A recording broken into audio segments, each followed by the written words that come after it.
Remember when I said I wasn't gonna be overly ambitious with my TBRs in 2025? Yeah. Anyway, here's some anticipated releases.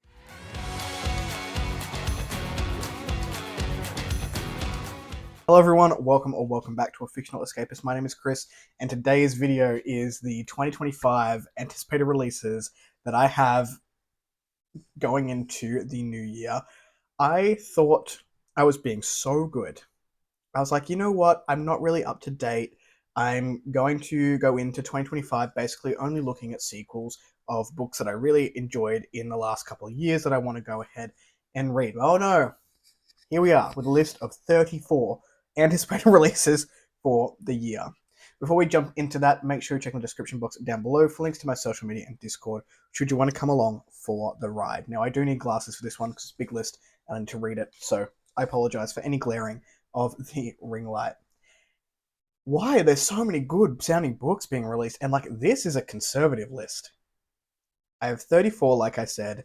I went and consumed so much content about anticipated releases. I went and read blog articles. I went and read the trad pub sites about anything they've got coming out.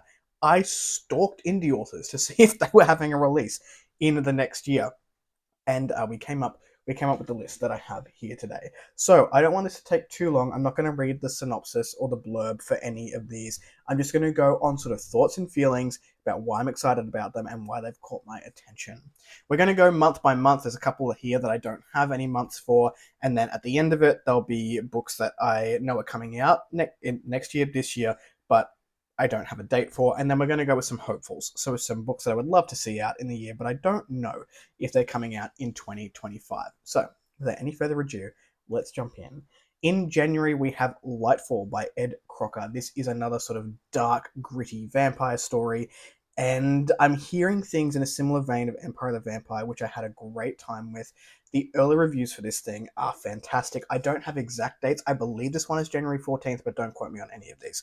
I'm not going to go with exact dates. That's probably breaking it down by month. The cover for this is fantastic. Ed is a reviewer as well. And yeah, early reviews. I'm very excited to get to this one. I hope I enjoy it when I pick it up, and hopefully it'll be in 2025. Who knows? I'm not committing to read any of these in 2025 except for potentially the indie sequels because they are pretty high on my radar. Next up in January, we have Level Unknown by David Dalglish, and the only author that has 2 entries on this list for 2025. This is a lit RPG entry. It looks like fun. I think it's on the shorter side. I'm just very intrigued to read more in the lit RPG world, and David Dalglish is an author that I wanted to read for a while. I have the Keepers trilogy, I think, on the shelves behind me. You can't see them, it's double stacked, and I know a lot of people have enjoyed his most recent trilogy, so I'm pretty excited about this one, hoping to pick this one up on audio at some point. Next up, we have Witchcraft for Wayward Girls. This is by Grady Hendrix. I have a Grady Hendrix book. I have not read one yet, but this one sounds really fun. We're dealing with sort of it's actually not a great premise. Anyway, apparently young girls go to this house when they go to have a baby, give baby up for adoption, then come back into the world like nothing ever happens. But the young girls who have gone into this sort of, I guess, culty sort of, I love cult horror, which is why this has really intrigued me. This culty sort of house for wayward girls go into witchcraft and take control of their own lives. And it may be the first time that they're able to have that sort of control over their first lives. And that sounds like a fun reading experience for me. So this will be my first Grady Hendrix book. I have My Best Friend's Exorcism, I think is what it's called. Looks like a VHS tape. You youngins won't know what that is. That's fine. But yeah, I'm probably going to pick this one up. Hopefully, maybe spooky season. I don't know. Like I said, I'm not committing to anything. One I will be reading next year, however, I'm not committing to anything. However, I'm going to read this book. Oh, Kris, get a grip. At Dark I Become Loathsome also comes out in January. This is Eric LaRocca's, I think, first short novel. I want to say it's about 178 pages. Eric LaRocca, author by author for me. Anything they write, nothing is missed for me yet. This author just does a devastating and emotionally impactful so well. I know this is going to be a gut punch, and I'm here for it. I cannot wait for this book. It's on pre-order. I haven't pre-ordered a whole lot. This is one that I have. Next up, we have The Way Up is a Death by Dan Hanks. Now, I read the synopsis for this book a couple of times because I was like, oh, the cover's pretty. Am I just looking at it for the cover? the more I think about it, the more intrigued I am with this story. This is about a tower. It appears in a city. I want to say New England. Don't quote me on any of that. And we have 13 people who enter this tower and then have to ascend it. It is a horror. I think it's sci-fi horror, fantasy elements, and 13 people having to work together in a situation that they've never been in with horror and sci-fi happening makes me excited to read this book. I don't know much more about it from there, but I know it's definitely piqued my interest enough to be like, yep, I'm looking forward to that, and I want it immediately. Then we move on to February. So we're going to start off with Steve Hugh Westerner's So Sing the Barrows, which I believe is coming out mid-month. Again, don't quote me on that. This is, I want to say, a lesbian Viking tale, and after reading the erstwhile Tyler Kyle, I trust Steve to write a good book with just punchy lines that hit home, a bit of humor in there, and I'm very much looking forward to the next installment of books that he is releasing. I still have not read The Wings of Ashtaroth. It's a big book. I'm quite intimidated by it, so I'm looking forward to what I think is a shorter book. I'm not 100% sure, but I know that I'm very intrigued by the next thing that Steve Hugh Westerner puts out. Also in February, this is a cheat. Technically, I am reading this right now and will finish it very likely today, is the Duet of Pernicious, Eels, and I hope I pronounced that word correctly. This is by Caden Love. I am excited for other people to get this because it is so good. Caden Love has written a book that is very wound up in faith in a way that I am just really gravitating towards. It is done in such a respectful way. We have different religions, we have different faiths. Being of someone of faith himself, it's very interesting to read this and maybe even learn something along the way. So I'm very much looking forward to this book being out in the world and other people gravitating towards it. He's got some really unique ideas. There was like a bat goat creature called the Zatlog, I want to say. I probably pronounced it wrong. And they are really cool and really dangerous, and I'm living for any time that they are on the page. It's on the cover. You can see them in the corner up here. They are talking about organ magic, so people having their organs removed at birth to be put into other people to give them abilities, and that is sick. It is so fun. The political intrigue in this series as well is just also top notch. To say that Caden is like 24 or 25 and putting this out into the world, and I'm able to see those Steven Erikson influences come through more in the second book. Anyway, I digress. You can tell that I'm reading it and I'm enjoying it at the time of filming this video. Moving on to March, we have the second book from David Douglas with The Radiant King. I'm not going to lie, I know nothing about this book, but this cover is sick. And again, I'm hearing very good things about David's writing, so I'm looking forward to jumping into this one. I can't tell you any more about it. I don't know. I just looked at the cover and I was like, yes, that's happening. Next up in March, we have Whispers of a Storm. This is by Z.B. Steele. I don't know very much about this one either. I've interacted with ZB on a very small scale on X. We haven't had a direct conversation. Rachel's had more to do with the author, but from what I am hearing, the prose is what really draws me into this story. We've got an epic fantasy with some not flowery, not purple, but I guess more poetic prose. And I love poetic prose so much. So I'm very much looking forward to see what ZB Steele has for us in Whispers of a Storm. We also have Every Dark Cloud. This is by Marisha Pichette. I probably butchered that pronunciation and I apologize. This is a post-climate disaster world protected by a layer of artificial cloud. Now, I have taken that from the blurb. That is what drew me into this book. Post-climate disaster. I love environmental sci-fi. I think it is such a cool and interesting subgenre of sci-fi, and I just need more of it. Those words were enough to get me interested in this book. So this is a novella as well. So it is short on the shorter side, which is great for someone who's got a lot of chunky books on the TBR this year. So maybe this one has a chance of being read, but it just sounds fantastic and I cannot wait to jump in. In April, we've got Blood of the Kami. This is by Baptiste Pinson Wu. This is a book that I beta read, and I cannot wait for it to be in the wild. I can't wait to read it and see what has happened since I beta read it back in the day, very early in 2024. It was so fun. It was so fun at beta stages. We are dealing with fee hunters. It is action heavy. It is very bloody, and the character work was good in there as well. So I'm really excited for that one to come out into the in the world. Next up, also in April, I have City of All Seasons. This is a sci-fantasy.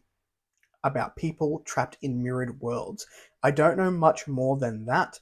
The cover is excellent. I read Calypso this year, which was a sci-fi epic told in prose, and it was so good that they may be an auto-buy author for me. We'll see what happens after this book, but definitely Calypso was enough for me to go, that's an author I really want to read more from. So this one went on the list.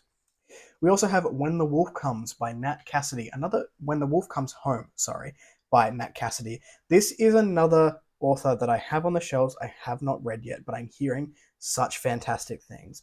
A modern horror author who is not afraid to delve into very deep topics at a respectful level. This cover looks crazy to me. I want to know what's happening. I want to read Nat Cassidy. I'm very excited by getting into this book or getting to this book. I do have Mary on the shelves. I tried to order Nestlings and it just didn't arrive, so I'll very likely order that again at another stage. But this one also has me intrigued. In May, we have The Crimson Fire by Abel Montero. This is a gentleman and a scholar of the BookTube community. He's a very sweet man over in Italy. He has released part of the series in Italian, and this is the English translation, which is coming to us in the month of May. I'm very much looking forward to it. I respect the heck out of the guy, and I just want to support him with anything that he comes out. I've had a sneak peek of the cover, which I think will be releasing very close to this video, maybe next week potentially. So good, and he did it himself. Amazing. I cannot wait for this book. It says gods walk among men, but the empire they have forged is on the brink of collapse, and I am so in. I'm so in for that.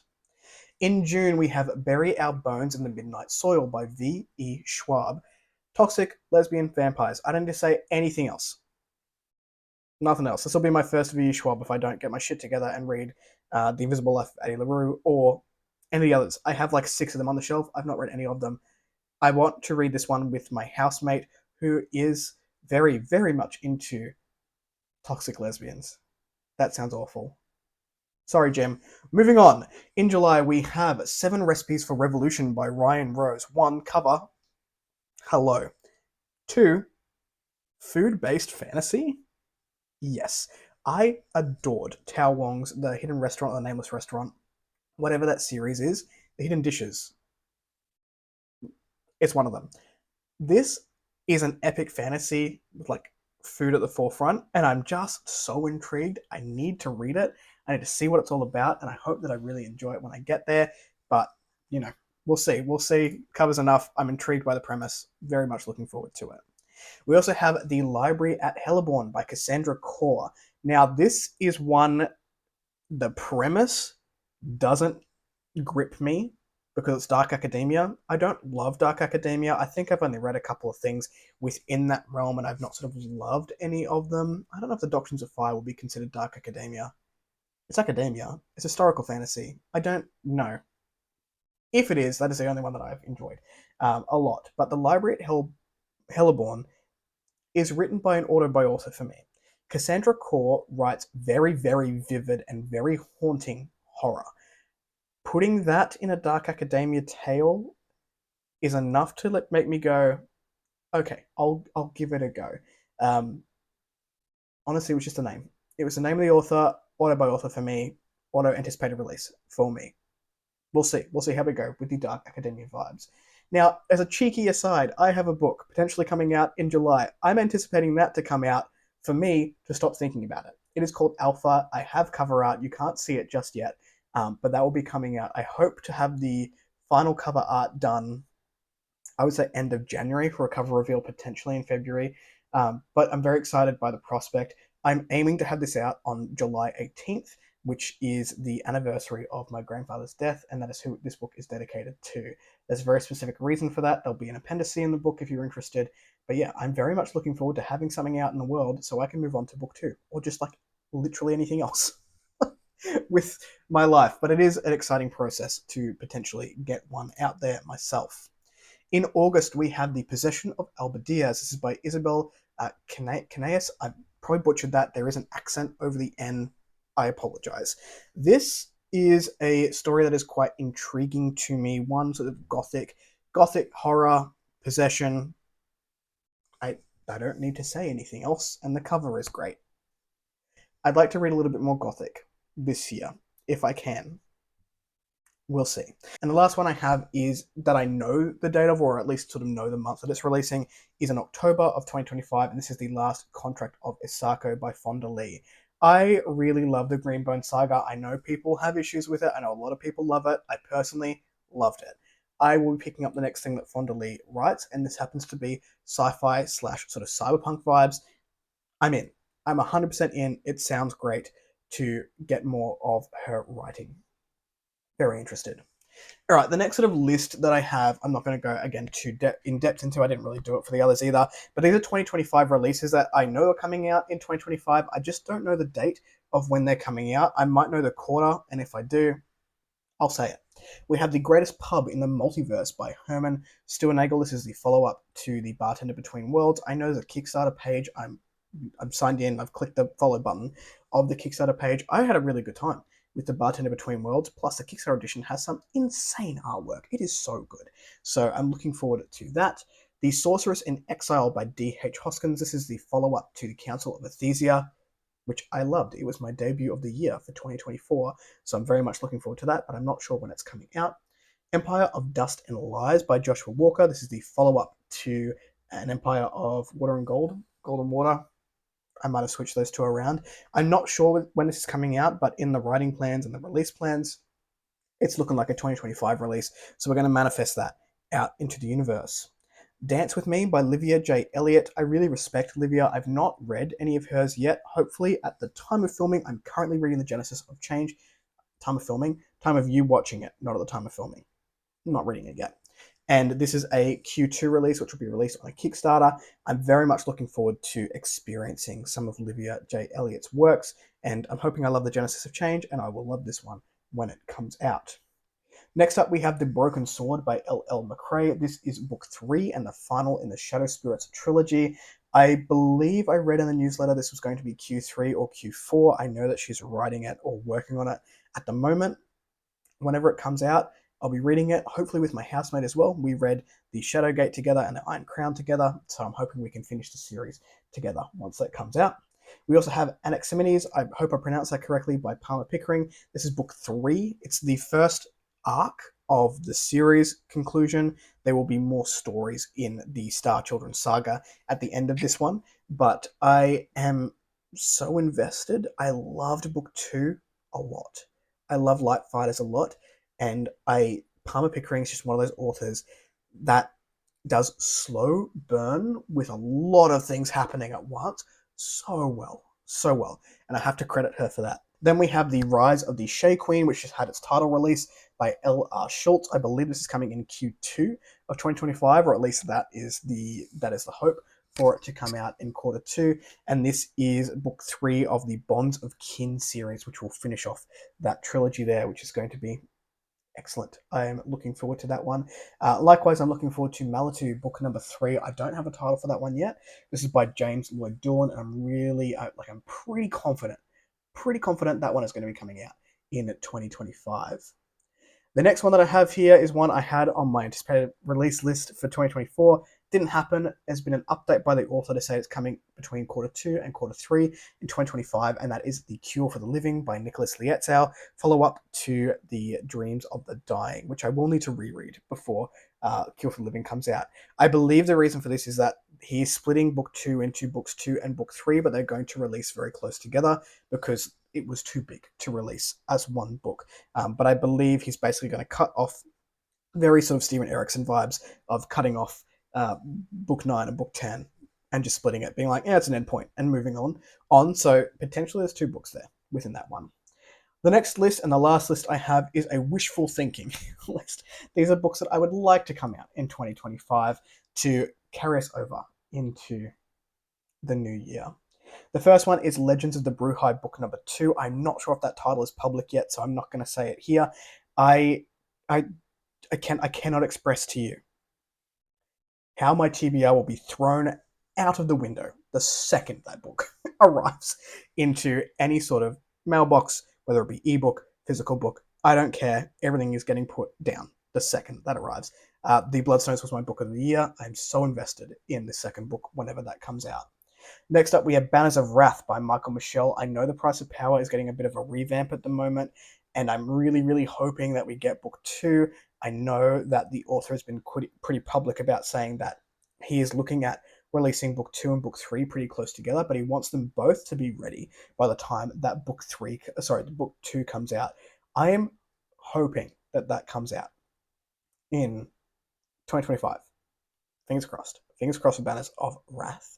We also have Pillars of the Sky by my good friend Mark Timoney. This one I'm pretty close to his writing process on this one. We do a lot of writing sprints together.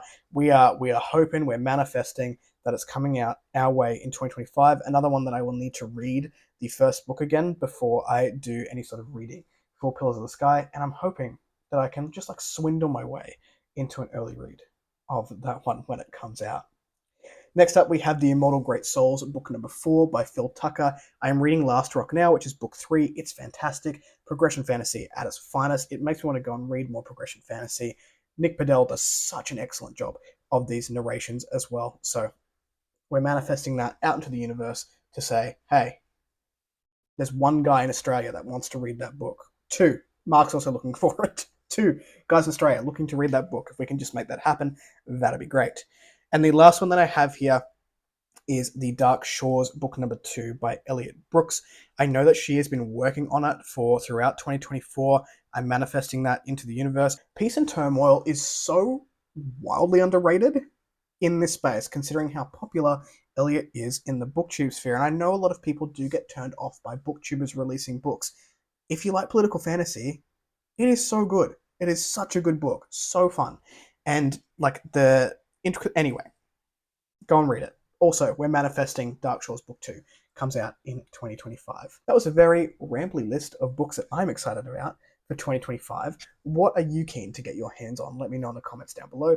If you like the content, give one of those. If you want to see more of it, click subscribe at your will, and I will catch you in the next video. Ciao.